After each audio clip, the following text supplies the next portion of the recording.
যে হত্যাকাণ্ড হচ্ছে এটা কাম্য নয় এবং এই দুই দেশের মধ্যে যে বন্ধুত্বপূর্ণ সম্পর্ক সেই বন্ধুত্বপূর্ণ সম্পর্কের সাথে এই ধরনের হত্যাকাণ্ড বন্ধুত্বপূর্ণ নয়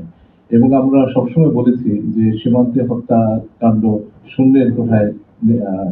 নামিয়ে আসতে এবং আমরা যে কথাটা আমি আমার প্রাথমিক বক্তব্য বলেছি যে ওয়ান ডেথ টু মেনি সে কথাটা বলেছি তাদের দিক থেকে তারা যেটা বলেছেন সেটা হচ্ছে যে সীমানায় নানা ধরনের ক্রাইম হয়, নানা ধরনের অপরাধ হয় এবং সেই অপরাধের সাথে এর একটা যোগ আছে বলে তারা মনে করেন। আমরা যেটা বলেছি যে উই ডোন্ট কন্ডোন এনি ক্রাইমস, আমরা কোনো ধরনের যে ক্রাইম বা অপরাধ সেটাকে তো সমর্থন করি না, কিন্তু আমরা একই সাথে হত্যাকাণ্ডকে সমর্থন করি না। কাজে দুই দেশের সাথে সম্পর্কের যে বন্ধুত্বপূর্ণ সম্পর্ক কথা সবসময় বলে আসি তার সাথে সঙ্গতি রেখে আমাদের যে অঙ্গীকার বিভিন্ন সময়ে তাদেরও পলিটিক্যাল স্পেস থেকে যে অঙ্গীকার আসছে হত্যাকাণ্ডকে শূন্য নেমে আসার ব্যাপারে সেটার প্রতি যাতে তারা শ্রদ্ধাশীল থাকে।